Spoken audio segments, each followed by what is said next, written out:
كلمتين في سرك، برنامجنا ما بيقولش جديد بس بيفكرك باللي انت ناسيه، ما بيخلقش حاجة حواليك بس بيخليك تبص بعين مختلفة ومن زاوية جديدة. كلمتين في سرك مع شذى الجمال على راديو كامل، محطة على المحطة.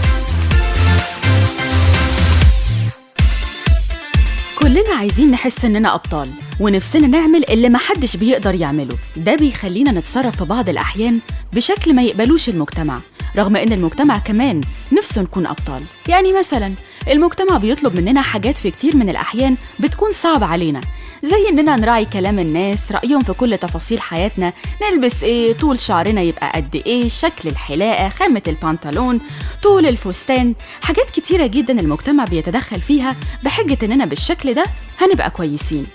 على الجانب التاني بنلاقي اعتراض من كتير من الشباب بيرفض توجيهات المجتمع وبيرد بكلمة واحدة ومباشرة: أنا حر، محدش ليه دعوة بيا. وهنا بقى بيبدأ الصراع، واسمحوا لي أقول الصراع الوهمي أو الصراع المفتعل. الطرفين متفقين على إن كل واحد فيهم عايز الأفضل وعايز المجتمع يبقى شكله أحسن، بس تفضل المشكلة في الأسلوب. يعني مثلا لما تقول لواحد إنه ما بيفهمش أو إنه عبء على المجتمع، هتبقى مستني منه إيه يعني؟ حاول الأول تعرف هو مين، بيعمل إيه إنجازه في المجتمع، عشان تقدر تقرر بعد كده هتنصحه ولا لأ.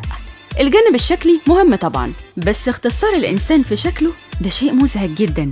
فيها عباقرة ولبسهم مش مظبوط، وفي أشخاص ممكن تكون طريقة لبسهم أو كلامهم مش مناسبة لتفكيرك وعاداتك، بس ده مش معناه إنهم وحشين أو مش كويسين. البطولة في المجتمع مش إن لبسك يكون كويس وخلاص أو مظهرك لطيف وطريقة كلامك حلوة، كل دي حاجات مهمة بالتأكيد، بس ده بيكون بعد ما تحقق ذاتك ويبقى ليك طريق للنجاح والتميز. البطولة إنك تعمل اللي غيرك معرفش يعمله، بس بشرط إن اللي تعمله يكون مهم ومؤثر وإيجابي في الحياة. يعني مثلا لو خليت الموتوسيكل يمشي على عجلة واحدة، أو قعدت تلف بالعربية وتعمل خمسات وتشقلبت على الحيطة وقعدت تسوق العجلة وانت سايب إيديك، الحاجات دي فعلا ممكن ناس كتير ما تكونش بتعرف تعملها، بس في الآخر ملهاش لازمة، مش مفيدة، مش ده اللي هيخليك بطل. بالعكس، ممكن تخلي الناس متضايقين إذا تسببت في أذى اللي حواليك.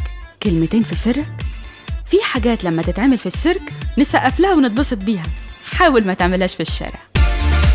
كنتم مع كلمتين في سرك مع شذى الجمال على راديو كامل، محطة على المحطة.